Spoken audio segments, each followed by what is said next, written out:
Good afternoon, everyone, and welcome to the Chicago Local News Innovation Summit. We're glad to have you here. Please, throughout the program, if you have questions, submit those in the chat section down below, and we will try to get to as many questions as we can today. And now I'd like to introduce Medill Dean Charles Whitaker. Good afternoon, Charles. Thank you, Stacy. Good afternoon, everyone. As Stacy said, I'm Charles Whitaker, Dean of Medill. I want to thank you all so much for joining us for what I anticipate will be an inspiring and informative session. It's a pleasure for us in Medill to convene this body and to participate in this exciting and, yes, challenging enterprise of reinventing and energizing the news business. You know, typically when I tell people that I'm the dean of a journalism school, they look at me with this mix of pity and bemusement. It's as though I said that I'm involved in some quaint or quixotic exercise like teaching young people to make wagon wheels or to make rotary dial telephones. But I'm actually quite bullish about journalism and the future of the industry. Just this week, I was talking to a group of parents of admitted students who were all very nervous about the job prospects of their young people. But I told them this is an incredibly exciting and important time to be involved in journalism. Exciting because we have new and dynamic ways of gathering information and telling stories, ways that I couldn't even have dreamt of when I was a student in Medill way back when dinosaurs roamed the earth. And it's important because we see all around us what happens to democracies, even ours, when journalism is under threat and when misinformation and disinformation rule the day. We see daily what happens when news deserts proliferate and there are no watchdogs to hold government accountable. Democracy does indeed die in darkness, to borrow from the Washington Post. So maintaining a free and unfettered and, yes, principled press is essential to the maintenance of the republic. And it's up to those of us in institutions like Medill to roll up our sleeves and join in the essential work of ensuring that the robust, responsible journalism that's at the center of our democracy continues. I also like to say that at this critical juncture, it's not enough for an institution like Medill to be content merely training the next generation of reporters and editors. We have an obligation to insert ourselves in the news ecosystem and to help chart a path forward. And I think many of you are excellent examples of the kinds of innovative and industrious and visionary news leaders who create the new business models and vehicles for audience engagement that will secure the future of American journalism. So we're very happy to partner with and to assist you in that effort. So welcome and enjoy your afternoon. Now let me turn the proceedings over to my colleague, Senior Associate Dean Tim Franklin, the head of the Medill Local News Initiative and the John M. Mutz Chair in Local News. Before joining Medill, Tim was president of the Poynter Institute, a leading international school for journalism and journalists and a media think tank. He also was top editor of 3 other Metro newspapers, the Indianapolis Star, the Orlando Sentinel, and the Baltimore Sun. He also was Washington managing editor for Bloomberg News. Tim, I turn things over to you. All right, Charles, thank you so much and for that introduction and good afternoon. And thanks to all of you for joining us today. I'm thrilled that with this webinar today, we've assembled a number of news leaders, journalism scholars, philanthropists at one time and in one virtual place to share ideas and research to help improve local news in Chicago. Medill is honored to have you, and thanks for taking time out of your busy schedules. I hope that this is just the beginning of our gatherings to talk constructively and openly about what's working in local news in Chicago and even what's not. Medill wants to be a catalyst to help you and improve local news to the benefit of those who live in the Chicago area. We also have with us today leaders from 3 news organizations in Chicago that we've been working with closely this past year as part of our Medill Metro Media Lab project, and they'll be speaking on a panel in just a few minutes. The lab is a project funded by the Robert R. McCormick Foundation, designed to help bolster local news, high school journalism education, solutions journalism, and research of Chicago news consumers. One of the component parts of the lab is a media management program in which we work closely with a small cohort of news organizations each year on audience research and strategy intended to help them improve engagement and ultimately grow revenue. The Metro Media Lab is one of several programs that are underway at Medill focused on bolstering local news, which is, as Charles was saying, so vital to our communities and our self-governed democracy. As part of the school's local news initiative, Medill and its Spiegel Research Center have been doing extensive data mining analysis of local digital news audiences across the country for the past 4 years. We've now created a new tool, the Medill Subscriber Engagement Index, which is giving more than 50 local news outlets across the country the ability to track their own subscriber performance and benchmark with peers across the country. It's an incredibly valuable tool and it's free to local news outlets, and you can read more about it at the Medill Local News Initiative website. You'll be hearing in a few minutes about some of our research and audience analytics for this project, the Metro Media Lab. And you'll be hearing from our partners in our first cohort, Wbez, Block Club Chicago, and Southside Weekly.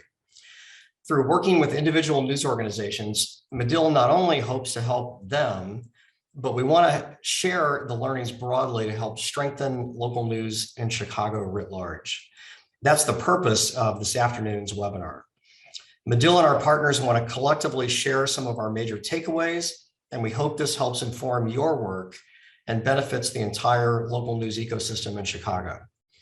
After posting applications late last year for our new 2022 cohort, I'm pleased to announce today that our partners for the next 12 months will be the Tribe, the McKinley Park News, Wednesday Journal, and Evanston Roundtable. We just met with our new partners last Friday for the first time, and we'll be reporting back to you about our work with them in the coming months. Okay, so here's a recap of what we've been doing with our 2021 partners and what we want to share with you this afternoon. Here's the background. First, we had extensive meetings with the leadership teams of each news outlet last spring so we could understand their goals and strategies and operations and aspirations. From there, we conducted both qualitative and quantitative research of news consumers and non-consumers across Chicago. Working with Jamira Alexander and the Chicago nonprofit Public Narrative, we organized focus groups last summer of consumers and non-consumers of each news outlet. Informed by those findings, we then conducted extensive online surveys of news consumers of each partner. Because these three news organizations, as well as others across Chicago and many of you on this Zoom today, are attempting to reach traditionally underrepresented areas of the city, we also commissioned Qualtrics, the major online polling company, to conduct a survey of residents in 16 zip codes on the south and west sides about their news diets. And you'll be hearing about some of those very interesting findings here in just a few minutes. We also built an audience analytics platform for Block Club and Southside Weekly that helps them better understand the behaviors of their own digital audiences. So armed with all of those insights, we've been working the past few months on experiments to help them grow their audiences and their revenue. And you'll be hearing about some of those experiments shortly. Along this year-long journey, we've met regularly with each individual partner, at least monthly and even weekly during some stretches. They're probably tired of hearing from us by now. We've also met quarterly as a group. Those gatherings provided a space for information sharing, for candid conversation, and importantly, learning from each other. So while Wbez, Block Club, and Southside Weekly are very different news organizations, we soon discovered that they all share much in common, including a desire to experiment, to grow and better serve their readers and listeners in a world that's changing at warp speed before our very eyes. So with all that background, I will shut up and would now like to turn it over to my Medill colleague, Rich Gordon, who is the Director of Digital Innovation and leader of our Media Innovation and Content Strategy Specialization, who's going to talk about some of our audience analytics work over this past year. Rich, take it away. Okay, thank you very much, Tim, and thank you, Charles. So we've been working with the first cohort on their analytics and to understand what they have, how they use it, and it's been a great learning experience for the partners. The cohort, I think, it's also been a great learning experience for us. I'm going to share a few learnings that we've had from this experience. The first is that publishers, this is the promise of digital publishing, they have a huge amount of data available on the behavior of their audience. They're awash in data, but especially for small publishers that don't have a large staff of people to focus on analytics, it's hard to figure out what to focus on and how to use it. A second conclusion and learning and problem is that sort of out of the box with the tools that most small publishers have available to them, web and email analytics don't integrate with the publisher's customer database, the donor, subscriber, or member data. So it's very hard to know whether more engagement translates into a better bottom line, a better performance in terms of sustainability.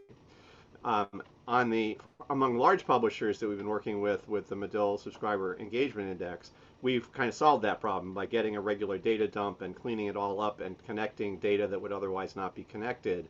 But a different solution is needed for smaller digital publishers.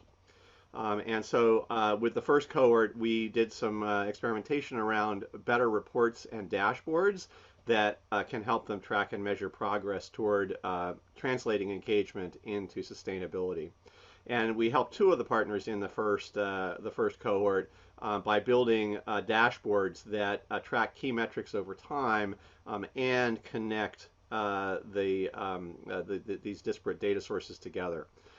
And I think Sam can bring up a couple of slides that show examples of those dashboards to illustrate the promise. So here they come. Okay, so this is actually from Southside Weekly. It is a sample report. This one segments what were the most viewed pages in the past 30 days by the level of engagement with the site. So in the first column, you have people who've literally visited the site just once in the past month. In the second column, you have people who visited the site twice to 14 times in the past month. In the right column, you see what actually this is a Google term, Google News Initiative term, brand lovers, people who visit 15 or more times in 30 days. And you don't really need to focus on the specific stories. Just note that the color coding is consistent across the three columns. And what you can see here is that among first-time visitors or people who don't come very often, what's most interesting is very different than, say, somebody who is a regular 15 or more time visitor.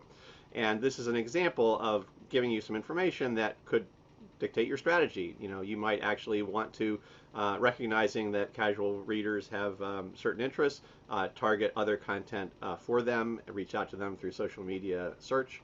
Whereas for brand lovers, you may have an entirely different strategy in terms of getting them to come back more often and different kinds of content.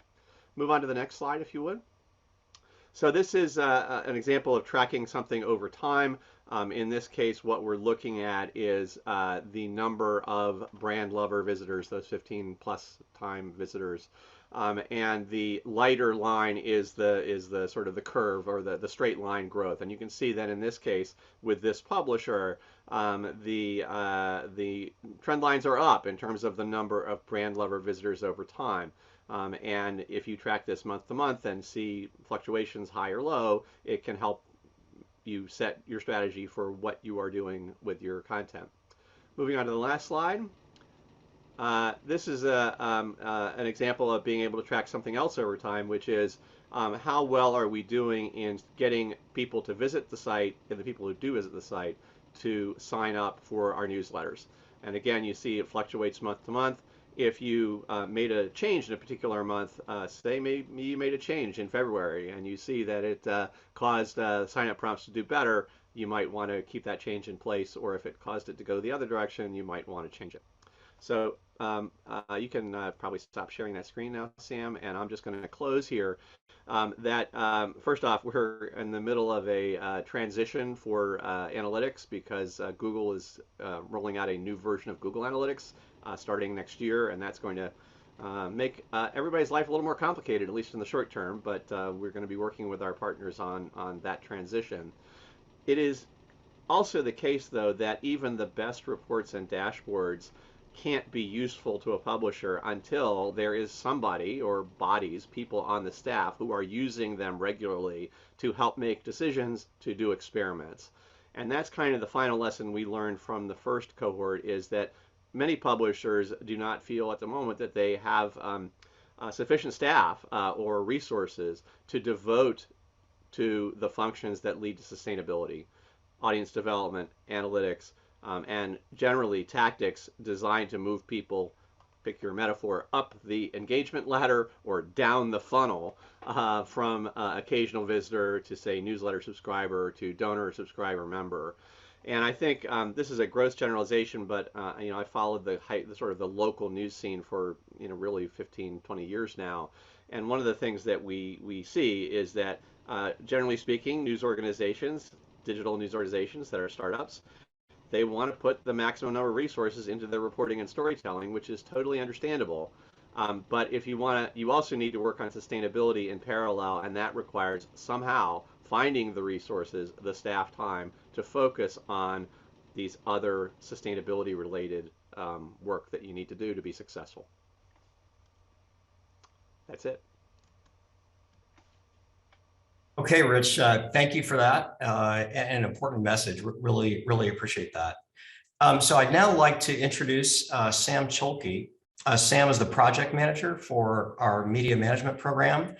And many of you probably know Sam as well as the project manager for the Solving for Chicago News Collaborative, which is a project involving 20 news outlets in the city that's being sponsored by the Local Media Association, the Google News Initiative, and the Solutions Journalism Network.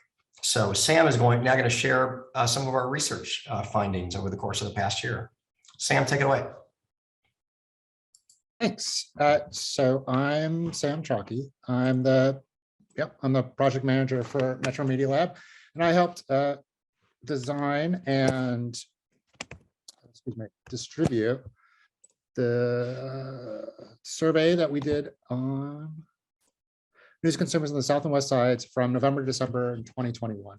So we got 820 survey responses. This was a Qualtrics online survey, and it was from 16 zip codes on the South and West sides.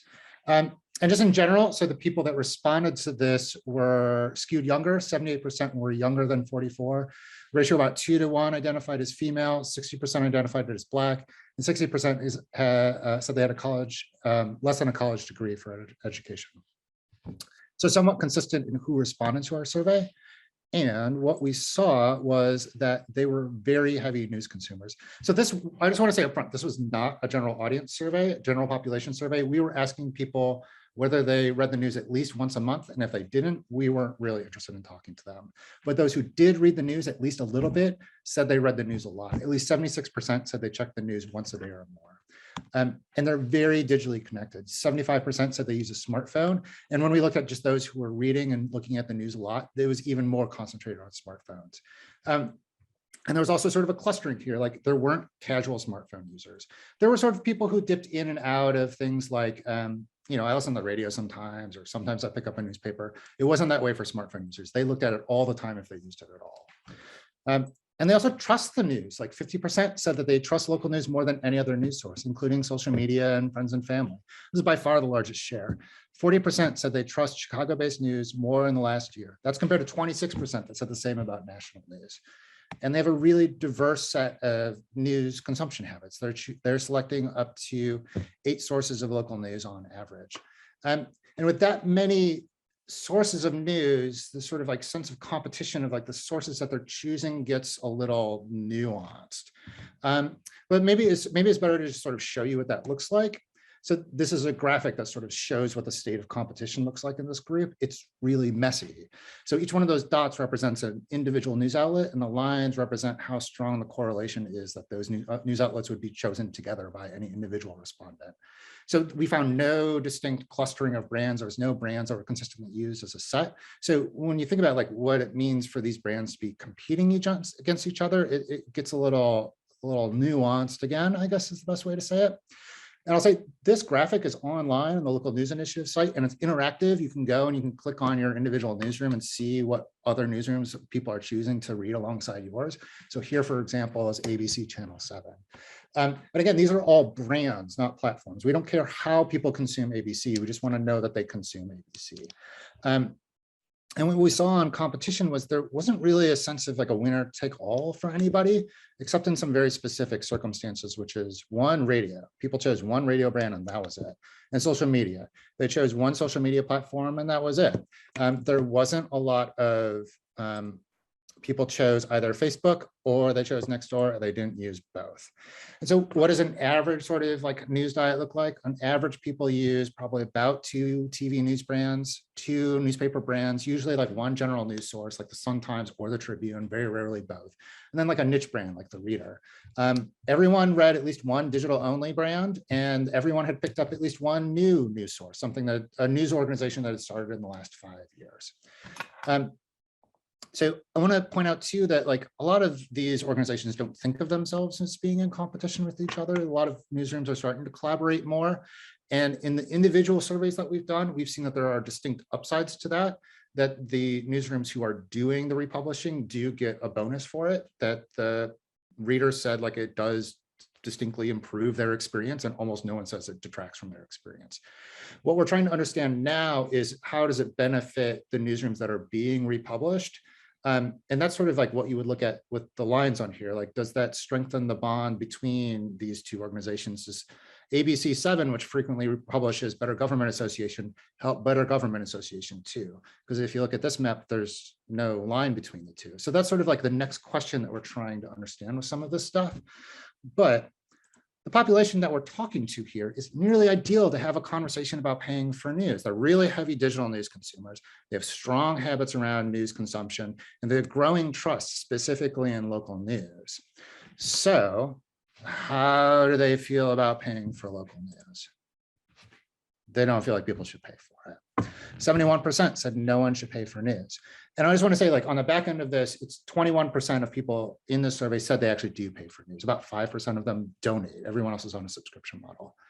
So seems to be this pervasive attitude that news should be free for everybody. And this wasn't entirely surprising. In Pew surveys nationally of news consumers who read a lot of local news, 54% say, I can find plenty of free local news. I don't need to pay for it. And I think that might be part of what's going on here. So this is sort of the breakdown of the different types of brands that people use. And I mean, one of the things you'll see here is that everybody uses TV brands. People have 5 free sources for local news through just TV brands, and they're taking advantage of that. Everyone says that they use TV news brands consistently, in part because they like it. But I don't think that shows us really the whole picture. I mean, how do we reconcile this attitude that people read and trust the news, but don't think it's worth supporting? So I'm just going to cut straight to the chase here. We asked people for issues you said were important that local news is not keeping you informed on, just help us understand why. So I want to just take a second to point out, this is everybody. Everybody checked at least one of these 5 boxes. There wasn't anybody who said like, yeah, news is great. But what we're seeing here is that the majority of people said local news does not cover the issue frequently. And the rest of them are, when they do see the news, it's just not that great. They don't like what they're seeing. But I mean, let's tease out a little bit what they're talking about when what they're seeing. So we asked people the issues that were most important in their neighborhood and in the city. And I just want to make a quick note here, like crime and law enforcement is high, and we expected it to be high. We've seen general populations of news consumers or a general population survey about news in Chicago in the past that identified that crime was a top news issue. What that study didn't find was all these other issues were important. So when we're looking at a different population of just people who are looking at the news all the time, and they're saying all of these other issues are important to us too. But let's just talk a little bit about how they're feeling about the individual issues, because people care about different things, right? So we'll just start at the top. We'll start with crime. And this might be one of the most helpful in understanding what people want more of.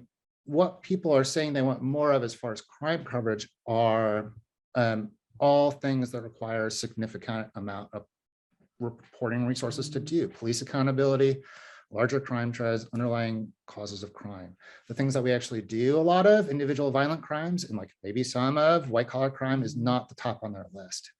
So just want to, like, a quick side note here to you on the police accountability thing. I tried to slice this a bunch of different ways to see if this was really pegged to like a demographic or geographic category, and it didn't. It held across everybody. Everybody ranked police accountability as the top concern here. But let's get farther down the list.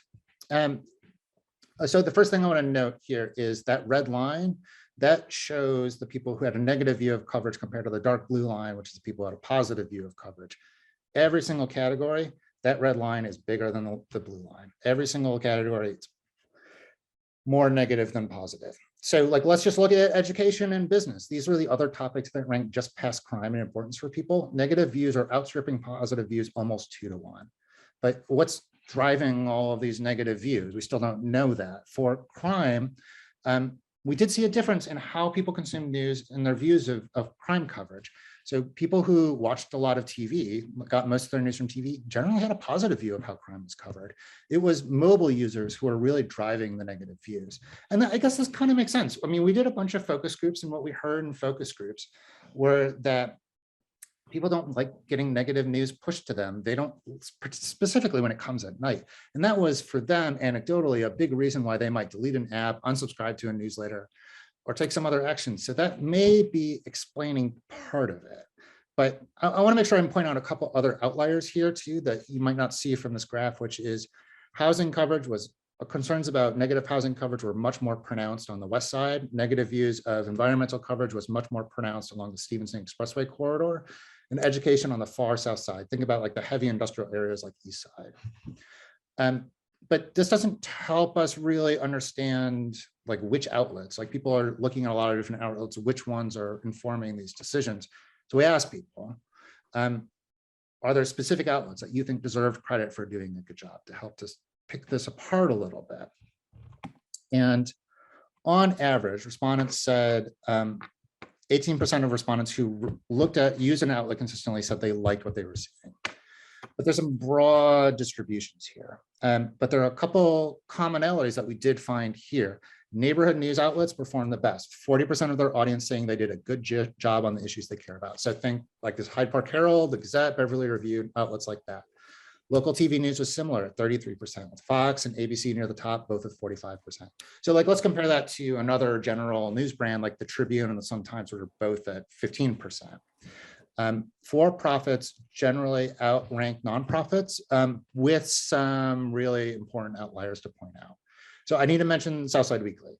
It was like off the charts compared to the other ones. 46% of readers say they do a good job. And it was technically difficult for people to tell us that. They had to scroll down a long list to find Southside Weekly twice and check that box twice. I'll say too, just quick call outs, Borderless Magazine and Justice Watch were also outliers in nonprofits, scoring 10 percentage points higher than other nonprofits, excluding the Southside Weekly. New outlets that have started in the last 5 years performed worse than legacy outlets, but I mean, I think that those numbers being partially driven by TV here of why they're considered to be worse. For-profits are generally outperforming nonprofits too. And just like 2 other outliers there, which are new outlets that are also for-profits that were doing well were Axios and CityCast. Both scored really high with the people that did read them. The issue was there aren't that many people that read them. So I think what we're seeing here is a number of opportunities. Those people who were engaged with brands and then said they had a high satisfaction with them also said they had a much higher willingness to pay for news, that news was worth paying for. Southside Weeklies in the survey were twice as likely to say that those who can should pay. It was 30%. And we saw similar bumps for Borderless and Justice Watch when they filtered down just to their readers, and neighborhood news brands. I'll say that those bumps in willingness to pay did not transfer over to TV brands. So it sounds like people can be convinced to pay. And we did notice that there were a couple trigger points for the people who do pay, that people seem to pay at a higher percentage when they had a household income of at least $50,000 and when they had any sort of college degree, whether it's an associate's or less. So I just want to close real quick with, I think is the elephant in the room here, which is for this group of survey respondents who are really heavy news consumers. They're looking at their phones all the time, and they're really consuming a lot of news. By far, the dominant brand for them was the Chicago Sun-Times. And the Chicago Sun-Times going forward is going to have to be making this case to the audience about why it deserves to be supported. And it'll be interesting to see how the attitudes change amongst this group of people.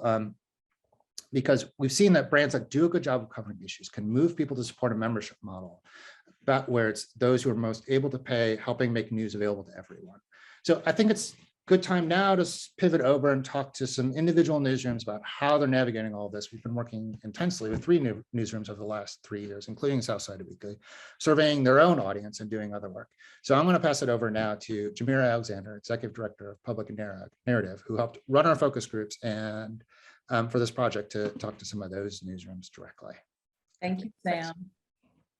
So joining me for this panel is Jennifer Tanaka, the Senior Editor of Digital News and Interim Managing Editor of Wbez, Seamus Toomey, Publisher of Block Club Chicago, Jason Schumer, Managing Director of Southside Weekly, and Tim Franklin, Senior Associate Dean of Medill and Local News Initiative at Medill.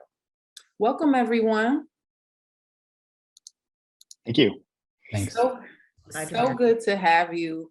Over the last year or so, you all have really let us into your world and let us understand your audiences. So we want to we've conducted extensive audience research with you through focus groups of your consumers and non-consumers, online surveys of your audiences, and a larger poll of South and West Side news consumers.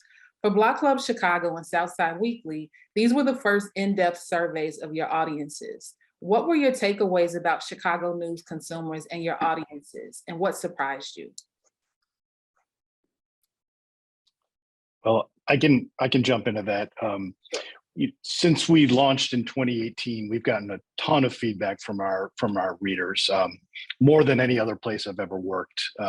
Emails, phone calls, handwritten letters, social media messages, but we've never actually surveyed our readers to scientifically to find out their feedback and what they think. And I'll have to say we were a little nervous, and then Tim Franklin called us and basically said this was one of the best focus groups he had ever seen before.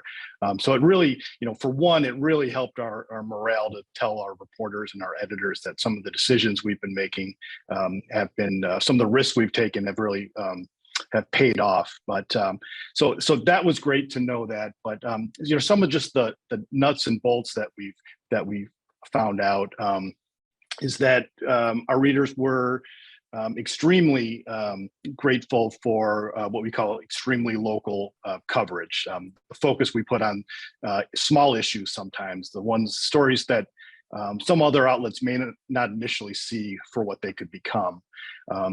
We heard that our readers were really voracious news consumers. They consume an average of 4 other news outlets, most frequently WBEZ, the Tribune, the Sun-Times, and the Reader. And oddly, and I don't know if it is oddly, but we've sort of seen this throughout the years, but nearly 75% of the people who took our survey said that they read Block Club on their laptop or their desktop. So we're sort of an outlier when it comes to people reading us primarily on their phones. So we've always suspected that a lot of our audience comes from people at work that are maybe taking a few minutes off and checking in on their neighborhood news. And this really sort of backed that up. And the last thing that we really found fascinating was 70% of our readers encountered us through newsletters, through email newsletters, which has been an important part of our strategy as well. But it really reinforced the idea that that's where people like to find us. Thanks, Seamus.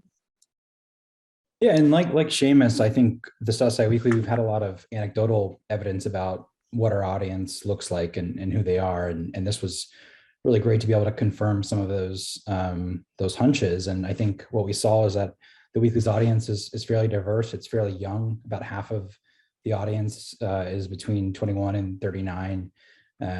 We found that, like most outlets, most of our readers find us online, but there was evidence that the print platform is still really important. and is actually was one of the most common ways that people found out about us, which is really interesting. I think it's also a big draw for new writers, new contributors. I think they find out about us through the print product. I think they really value being able to see their work in the print product. So, while I think obviously there's a lot of room to grow on the digital side, I think we, it feels good to know that the print product is still resonating with people, and it's resonating with younger folk, even though, we see the print product, being more popular with older people, and more of the younger audience going to digital and social media. I think the most surprising thing was the results that said 66% of people said that they think those that can pay should pay, which for us strongly sort of supports transition to a membership model or something like that. I think we had a hunch that people felt that way, but I mean, I was surprised at how overwhelming it was. Yeah. Always good to confirm those things. Based on this research, what do you think we should all know about the behaviors and needs of Chicago news consumers these days? Well, I mean, the newsletter data really suggested that, even though some younger folks may not be fans of email, they are a great way to go find your readers, to get them to sign up, and pretty easy to curate their newsletter selections. So, that's something that I definitely will push to meet people there on email. And one other thing is that really encouraged that we have great feedback on collaborating with other newsrooms, with larger newsrooms, smaller newsrooms, republishing, not other nonprofit. Over half the people surveyed said it enhanced their experience. I think Sam mentioned earlier, very little said it detracted it at all. And for a lot of the folks, they said it was the first time they'd ever encountered some of these other outlets' work was when they read it on us. So I think collaboration can be a great thing. Competition is great too. It keeps us all on our toes, but working together, it really can pay off, and the readers noticed it. Mm-hmm. One thing that I was surprised to learn as part of the focus groups that Jamira conducted for us was the extent to which the news audience that we talked to were very media literate. It was surprising to me that they were able to talk about the very granular differences between brands, formats, broadcast versus print, the kind of news they expect to get from each outlet. I think in newsrooms, it's kind of easy to think that the public doesn't know what you're up to or can't understand what our gestures are. But it's just absolutely not true. They see exactly what we're doing. We are more or less transparent, and basically, I think we've trained the American news audience to understand what we do. And so in some ways, it was really refreshing to see how deeply engaged they were. Mm-hmm. Thanks, Jennifer. Jason, did you want to add anything? Yeah, I think one of the big sort of takeaways was that, South State Weekly doesn't publish stories every day. And that's something that, we want to publish more. And it's something that wasn't sure how important that was for reader loyalty. And I think a big takeaway is that readers are still seeing the value in what the weekly's doing, even if we're not publishing breaking news, even if we're not publishing stories every day. And so, more isn't always better. And so I think for us, it's given us the confidence to kind of double down on the work that we're doing. That might be a little bit, it might take a little bit more time, but it's resonating with folk. And so that feels good. Thank you. Thank you. Seamus, Block Club is still relatively new and a very fast growing news organization. Congratulations on the launch of On the Block. How did the feedback from the news consumers affect your decision making? And for example, how did it affect your thinking about news coverage and your beat structure? Absolutely. This was one of the immediate takeaways from the survey. We asked our readers if, basically spend our money for us, how would you what would be some of the next priorities we should take. Overwhelmingly, they said they liked our neighborhood specific reporting, as opposed to, say, an education reporter or a transportation reporter. They really wanted to see more investment in specific areas, specific neighborhoods. Give us a reporter in my neighborhood, sort of the response. So, it really kind of confirmed that that's part of our main core values is we need to get reporters out into the field, out into the neighborhoods, people that are from those neighborhoods, people that know the people in those neighborhoods, know what's important. So we definitely sort of put a slowdown on hiring for maybe citywide beats necessarily, and more a focus on let's get all of the map filled in for reporters in some areas that aren't served. And for On the Block, thank you. Thursdays on the U. 7 p.m. You saw the charts from Sam. So many people, particularly on the South and West Side, get their news coverage from TV, and not necessarily just the broadcasts as well. The TV social media pages have huge followings, and there's a lot of ways to reach people that way. So it was important for us to get to sort of jump off of our digital platform and more into a broadcast format as well. So credit to the people at Weigel and WCIU. Afia Wuzu was a huge factor in putting On the Block on, and it's just basically it's a way for Block Club stories to be told in a different way and to reach more people. So the survey definitely reinforced that idea that it would be a good plan going forward. Yeah. Seamus, I'm going to stay with you for a second. Block Club and all news outlets need revenue to support their journalism. I understand that the research helped inform your latest and very successful fundraising campaign. Tell us about that. One of the other things, we got so much from the survey, so thanks again, Tim and Charles and Sam. They also, readers really flagged that they liked our investigative work. We had broken the Loretto Hospital story where they were vaccinating people at Trump Tower and downtown steakhouses as opposed to West Side residents where the vaccines were supposed to go at first. We really got a positive feedback on doing that, and they said they like to see more of that. So last fall for Giving Tuesday, as well as just sort of the year-end fundraising push, we announced a Block Club Investigative Fund. If you were to donate this, we would have matching dollars from donors as well. So that raised upwards of $30,000 just in about a month or so. That goes directly into our investigative coverage. So hearing from the readers in the survey that was important to them, it really puts some wind in our sails to make that ask. That's awesome. Congratulations again. Speaking of growing revenue, Jason, you got some encouraging news in this research. People appreciate Southside Weekly, and many said they'd be willing to pay. How are you thinking about changing or growing your revenue strategy in response to this news? Yeah, we're thinking about launching a membership program this year. It's something that we've been thinking about doing for a couple of years now, and I think this really gives us the confidence to know that that's the right direction to move in.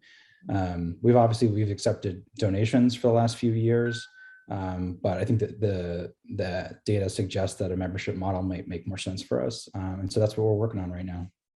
That's wonderful. Jennifer, this research reveals some areas where WBEZ has extraordinary audience reach and some areas where there are opportunities for improvement. It also highlighted the differences in both your audio and digital audiences. How did this project help you understand how to focus your growth efforts? In a lot of ways, this Medill project was well-timed. It ended up coinciding with the acquisition of the Chicago Sun-Times, which everyone knows about at this point.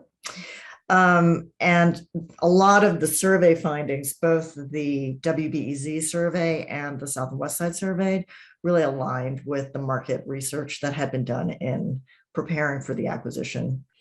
So it was very validating in that sense. And the thing that actually helped crystallize, at least for me, was that WBEZ has always known that we have two distinct audiences. We have a broadcast audience, a listenership, and we have a digital audience, which is much newer, much younger in just, how long it's existed, not age. And the two side-by-side surveys really kind of crystallize the difference. The Wbz survey that we fielded was derived from our newsletter mailing list. And so really you would expect it would be a very brand aware audience. And, the findings from it, reflects basically our conventional wisdom about who our current audience is. In other words, the audience we have. And mostly it's largely white, city and suburban, kind of old, aware of WBZ as a brand, many for like a decade or longer. And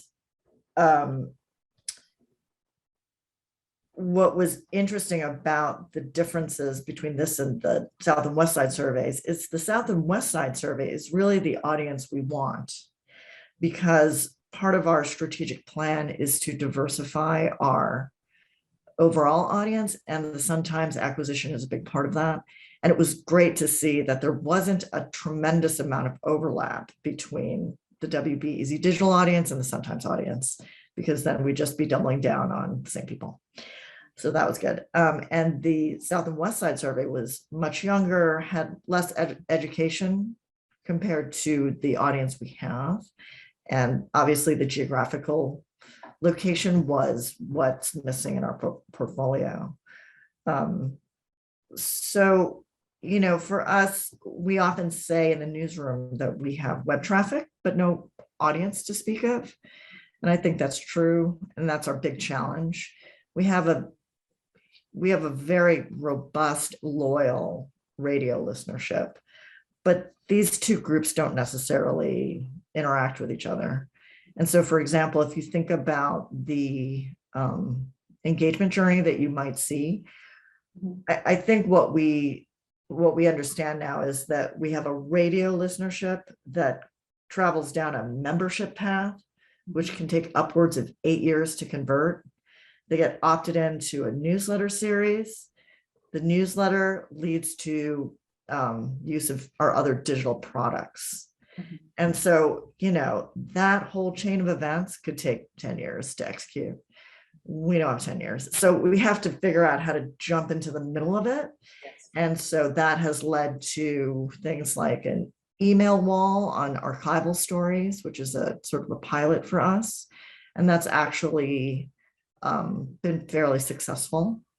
And there are just a tremendous number of findings from all the surveys and the focus groups that have helped sharpen my thinking. So yeah, thanks. It's been great. Thank you for that up close look at what the acquisition has been like and how you all are considering the findings. I was wondering, if you thought deeper about how the acquisition of the Sun-Times would expand your reach. Are there other ways in which you're looking at the findings from this project and how it might apply even the same to the Sun-Times? The combined integrated content strategy is being worked out as we speak. But it definitely helps us think through the fact that the Chicago Sun-Times is probably pretty well serving the audience that we are chasing for digital. That there's a lot of market intelligence there that should be mined. For example, they have a really robust crime beat, and you could sort of take issue with the way they do it. However, it's clear that crime is a huge topical interest for this readership. And, it's one to sort of think through how our coverage of that area can be complementary and how we can share resources so that, in the way that Jason's saying, readerships can appreciate the value of deeper coverage. That's how we feel at BZ. We like to do deep dives and we don't want to chase breaking news. We don't really have the newsroom size to do it. And so it may actually lend itself to a more a content strategy for the WBEZ web brand that is more aligned with our editorial strengths. Thank you. So Jennifer and Seamus, one common area of opportunity for both of you is optimizing your stories for search. We now have Medill master's students who are working with you on SEO. Can you talk about the importance of search and the ways you're trying to improve it? Seamus, you want to go first? Sure, absolutely. You know, as a somewhat new outlet, we don't have the historical search heft. We don't have a whole archive to fall back on to add to our SEO power. So we're constantly looking for just ways to, we may break a story, but you know, within a couple hours, we're getting buried underneath, you know, particularly TV news versions of it. So Rich Gordon's has been really, and his crew has really been digging into our structural change things on our site itself. Even just the way headers are placed on certain neighborhood pages, the coding of it, how that impacts, you know, how that impacts the bots that are searching for news. So Rich has been going through that, helping us clean up some of it. And we're also prioritizing with the help of the fellow, just how to make our neighborhood specific pages, you know, the search page. So if you search Rogers Park News in Chicago, that you'll get Block Club will be up there. You know, a lot of it is just doing the work and producing news that goes out there and can fill, you know, just fill a search for it. But some of it is absolutely structural that as journalists, we don't understand it. You really need someone who can get under the hood and fix some little things. And so that's been hugely helpful. We're looking forward to that. For WBZ, the SEO project is helping us formulate an SEO strategy. And some of it is making the case for what kinds of investments we need to make in, for example, paid search, or, you know, having more of a, what's the word I'm looking for, collaborative relationship between the marketing department or the BI team and the newsroom.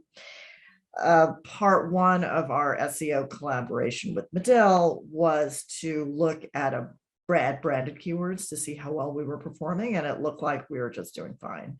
In other words, we rank for branded keywords, for example, WBEZ 91.5, as we should. Like, we come up in the top 3 most of the time, and so great. The second part is still in progress. We are looking at topical keywords. In other words, Chicago Public Schools, something that a user might type in that for us aligns with an editorial priority, and you could think of as low-hanging fruit in terms of its popularity as a search query and whether there are opportunities to prioritize within the newsroom for stories that we can place into search results on an organic basis. And so that's what we're looking at now. It's a much more complicated project, and you can only imagine there are just like a million variations of query terms that you could put in there, but it's pretty exciting. So that's our project. Thank you both for that. Jason, for you and many other smaller publishers, your success is not measured by volume or scale, but by relevance and loyalty with your audience. Can you talk about how you're thinking about growing that audience loyalty? Is it newsletters for more newsletters, or is it events, or is it both?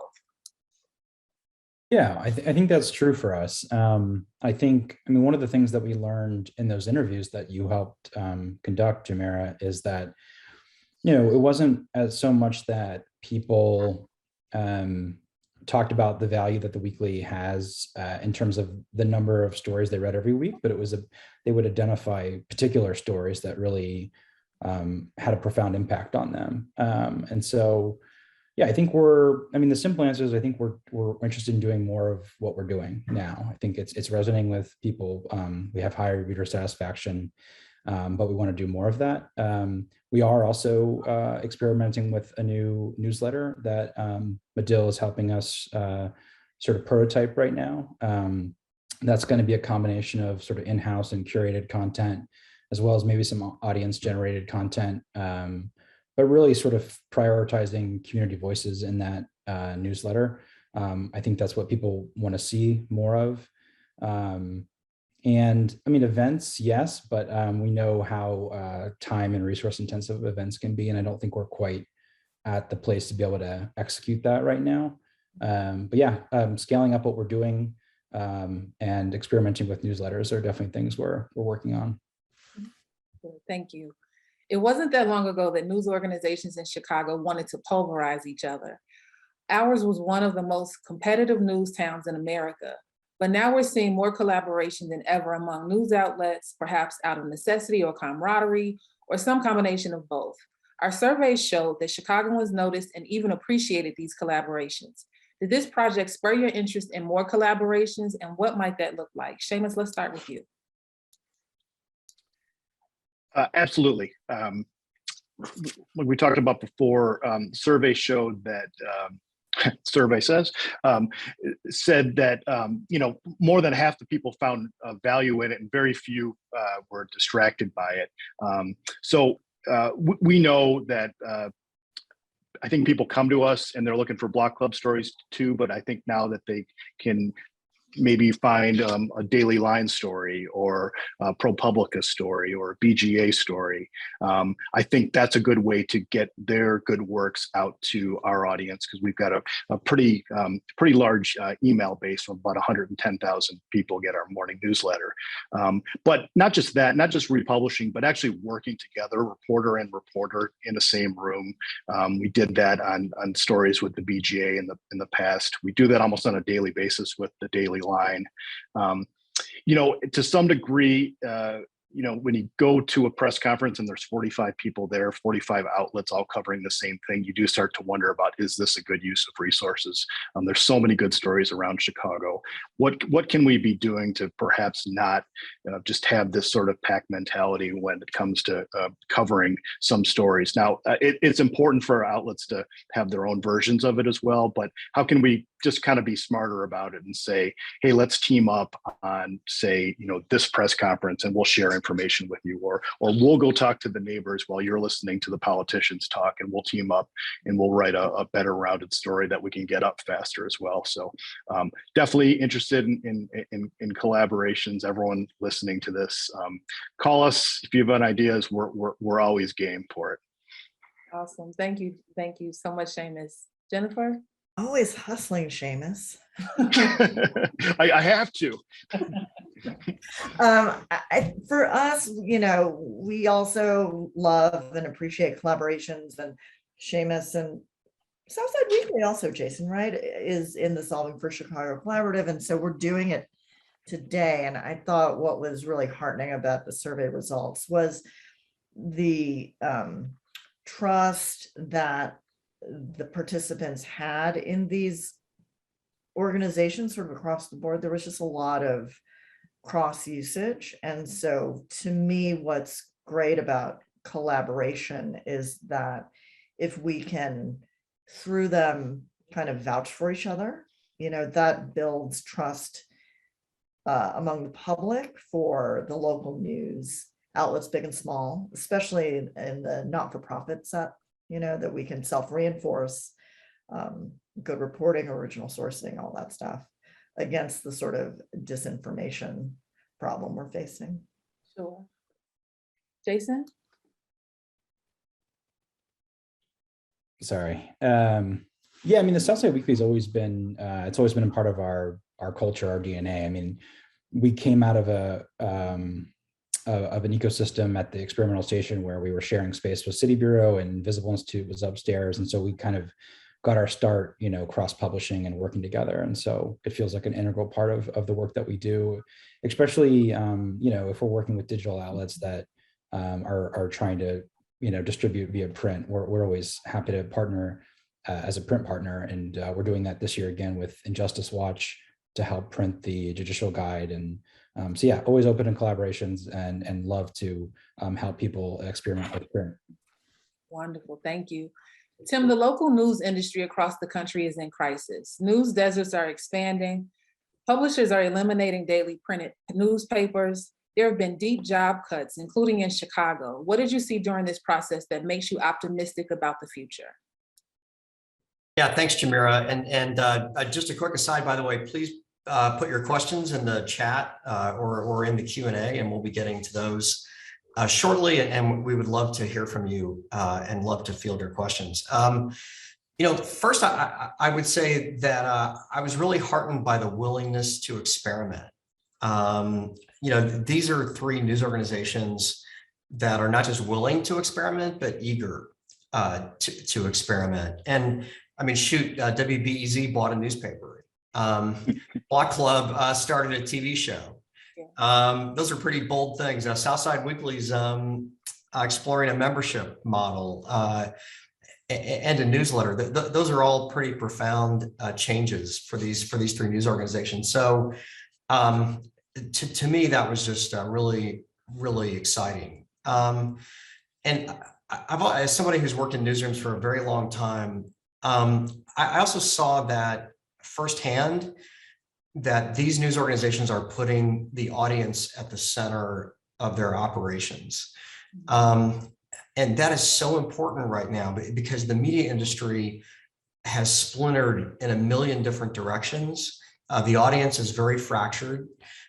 So you have to know, what is your lane? Who are you serving? Who is your audience? And you have to know that really before you can be effective and before you can grow.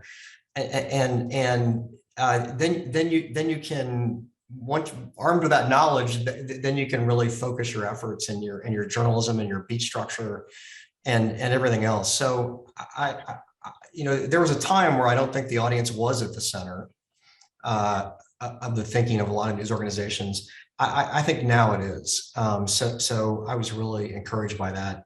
And in all the research that we've now done with local news audiences at Medill in recent years, ultimately you have to produce differentiated, focused, and relevant stories that people are willing to pay for. Mm-hmm. And that really is, that's it. That's the whole ballgame. So I was very encouraged by that. I was also encouraged by the survey results that people do trust local news organizations by and large in Chicago. This is a huge problem nationally, as we all know. But I think news outlets in Chicago are starting from a position of strength in that they, by and large, are trusted. And without trust, you really don't have anything. So that I think also is a real point of strength and was also encouraging. Yeah, thank you, Tim. What are some of the biggest challenges that remain? Like from all the survey results that you've seen, what worries you the most? Sam just presented the results on residents in the South and West Side believing that news should be free. I think it was 71%. And so, that result comes at a time when we're seeing news organizations like these and others make the pivot to a reader revenue business model, primarily digital subscriptions, memberships, donations, and the like. So, that is a challenge. That's a big obstacle. I think that we have to convince people that what we're producing is worth paying for and does make a difference in their day-to-day lives. And then we need to be thinking about how we can build that habit, that daily habit with readers, whether it's newsletters, which is a great way to do it, or through other means. Given the dominance of Facebook and Google in soaking up all the digital ad revenue that's out there these days, and Amazon, I would add to that list. I think they're collectively bringing in like 70% of all digital ad revenue these days. I think that shows that there really does need to be a focus on reader revenue because the advertising ecosystem is just completely dominated by three major players. And so I think collectively we need to do a better job of making people aware of the value that we bring to them and to their lives. Thank you. This is for Jennifer, Seamus, and Jason. We saw from the survey of news consumers on the South and West sides that many people don't believe their communities are being adequately served by Chicago news outlets. What steps can be taken and what can you do specifically to address that problem?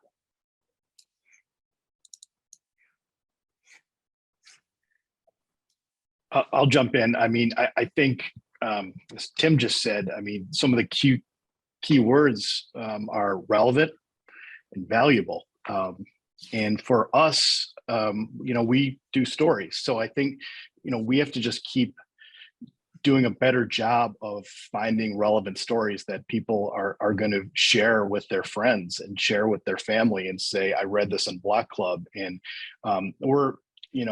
we've sort of just been grinding out, one reader at a time sort of philosophy. Let's win over somebody with a story about someone in their neighborhood that they know, and all of a sudden we're relevant to them. We're writing about something for them that's important. So so the key for us is to put more reporters, hire more reporters, from neighborhoods that we're not covering. The Southeast side, there's so much news going on over there. We have a reporter in South Shore that covers it, but it's a huge area. We recently have put a reporter in Bronzeville, and she's, there's so many stories, she could do 3 stories a day if she had the time, and she gets great feedback just about local businesses. So I think, just writing relevant stories that people find valuable, and all of a sudden, we become part of their daily appetite for things that they'll check or things that they'll share. For myself, I would say that I'm mostly jealous of Seamus and the structure that they've created, because I think in terms of relevance to South and West Side communities, you absolutely have to embed reporters there. I mean, that just feels like the right way to do it.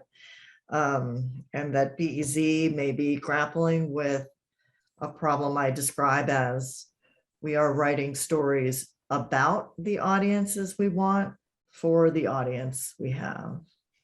I realize it's a little hard to track, but I think that's sort of what we're doing.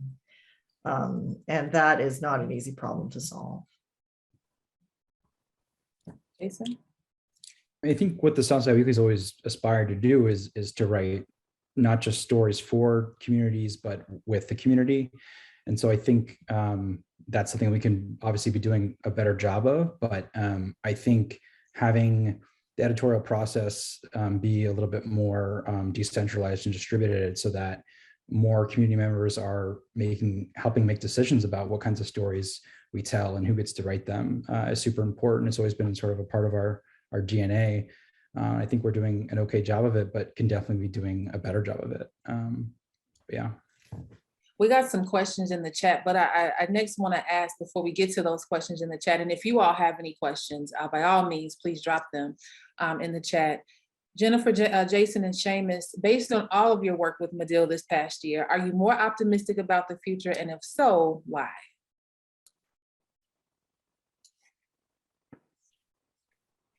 I'll start. I think I'm more optimistic. I have more confidence and more clarity, and more. I'm more energized and excited, which feels good right now. Awesome. Yeah, I would agree with that. I mean, I think I was so happy to see how much appetite there was for news, and that for me was the biggest surprise. I always believed in the mission of journalism, and I just wondered if the public cared anymore, and I think they really do. So yeah. Yeah, I'll agree. I'm no longer, I've given up being pessimistic about local news. I had been in the past, but we just, continually see the need for it and the value of it, and sort of the reliance on it, that when it gets taken away, people sort of, don't know where to turn for just basic information. What's that building coming, what are they building down the block? How many affordable apartments will it have in it?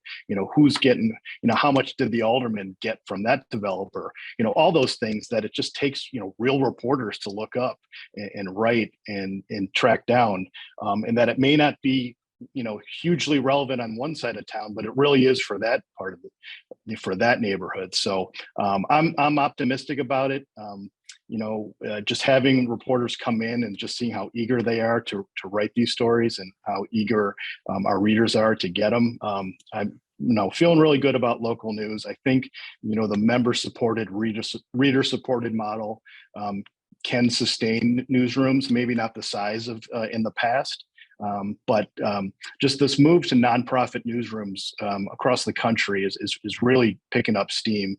We get calls all the time from folks saying, "I've got 3 people. We want to start a newsroom in X town. What do you do?"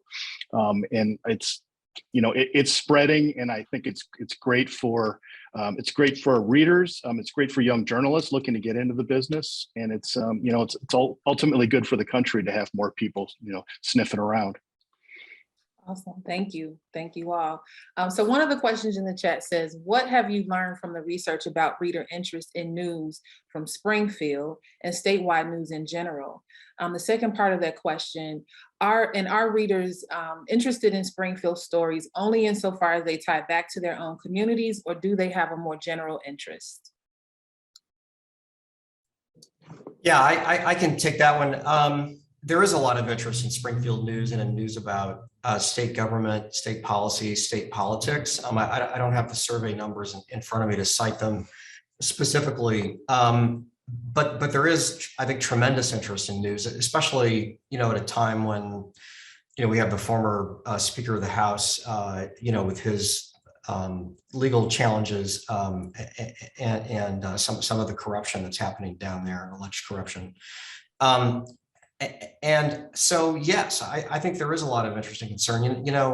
As a former State House correspondent myself, it's near and dear to my heart. And if you look at the numbers, I was looking these up the other day. 20 years ago, there were something like 27 news organizations based full time in Springfield.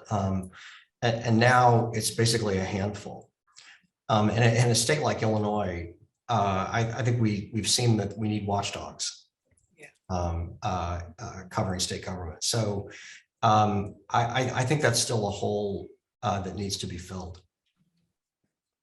Thanks, Tim. Another question from the chat: how is this information about your audience changing your thinking about your other revenue sources beyond reader revenue, like advertising?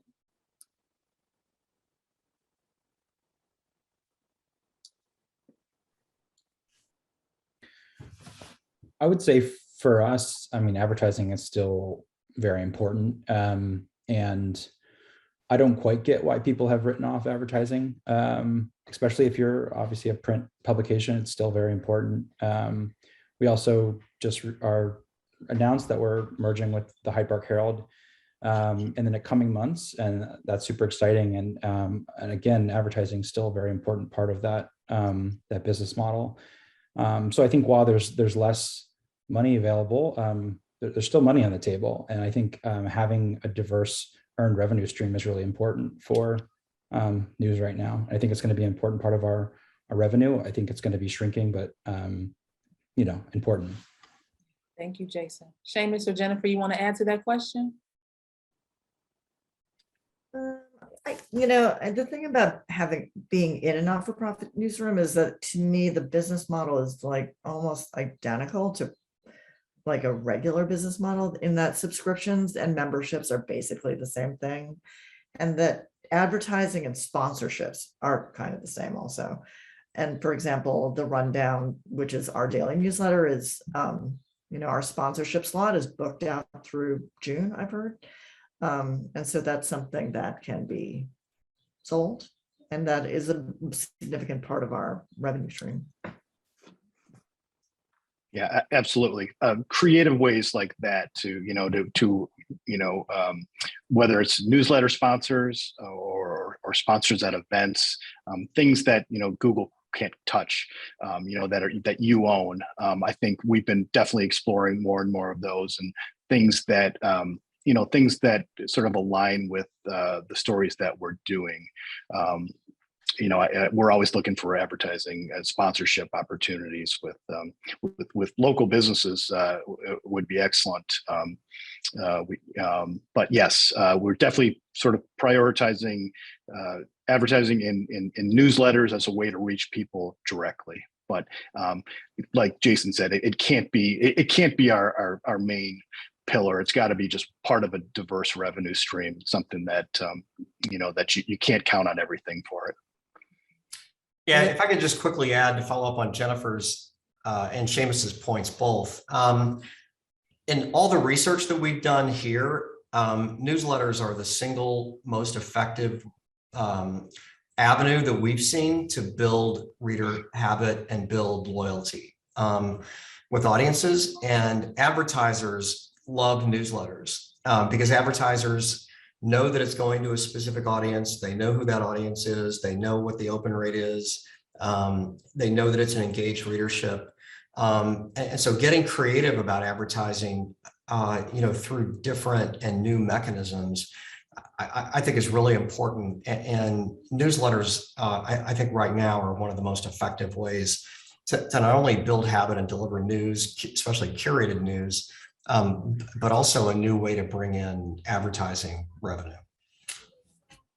Well, listen, thank you all for this very intriguing panel discussion, and just quite frankly, for being as vulnerable as you were during this project. It was a really exhilarating experience, and I'm really proud of you all and all that you've done for Chicago media. I'm going to hand it over to Tim. Tim?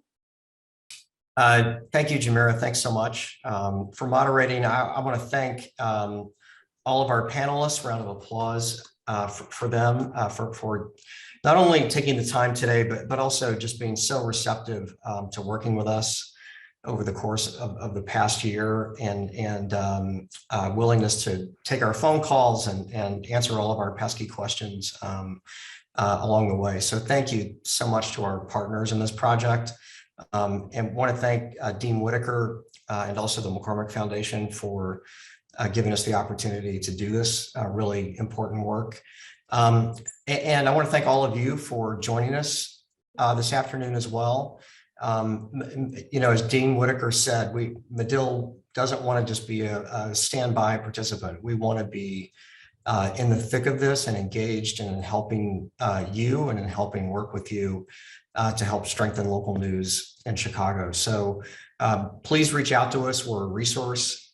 My email address is timothy.franklin@northwestern.edu. And we also have our website, the Medill Local News Initiative website, with lots of articles about trends and best practices and some of our research as well. So please consider Medill a resource, and we're here to help and here to work with you. So thank you all again for your time this afternoon. Really appreciate it, and we will see you down the road.